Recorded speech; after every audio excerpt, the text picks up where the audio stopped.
Well, the Fred Hollows Foundation has next year been in existence for 20 years. It was set up in late 1992, and unfortunately Fred passed away in February 93, soon thereafter. And it's a curious beast, the Fred Hollows Foundation. I mean, it is very much about Fred. It's very much about the inspiration of Fred Hollows. Fred was a brilliant surgeon, but he was also a social activist. And he was arrested in the anti-apartheid demonstrations here in Sydney in the 70s. He led the National Trachoma and Eye Health program, which went all over Australia. And when he came back, he didn't just talk about eyes. He talked about inequality. He talked about racism.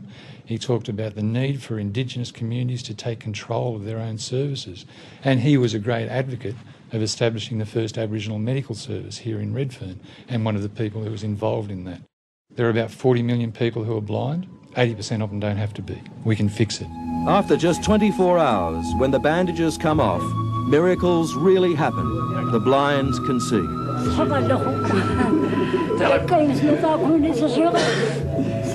very glad because I can see. Now I am cured. God bless you. 90% of blind people are in the developing world.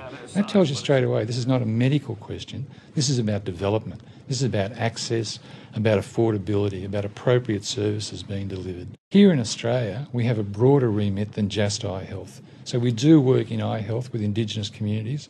But when we first went to those communities, they said to us, look, eyes are important, but there are some other things. There's some things about survival. There's things about us controlling our own affairs. So work with us on literacy, work with us on governance, work with us on health. And one of the things they were very clear on was work with us to make our kids healthier, help us around the issue of nutrition. Now that's exactly where the project that the firm is sponsoring fits in. The Sprinkles project, or the Sprinkles initiative, is an attempt to intervene with kids at a very early stage, from 6 months on, to provide a nutritional supplement. I mean, one of the problems we find, particularly in remote communities, is anemia levels amongst kids are very high. Now, you might say, well, what does that mean? Well, what it actually means is kids fail to thrive. Right? They fail to grow healthy bodies, and they fail to grow healthy minds. So by the time a kid is 5 and turns up at school, the kid's not ready to learn. The kid can't learn. Right? The kid hasn't developed their mind, their brain hasn't developed, physically they haven't developed, and they're not ready. And so we're putting them into a system which they're already it has already been biologically predetermined that they're going to fail in. The ultimate goal of the Sprinkles program is to address the question and the problem of anemia amongst Indigenous kids.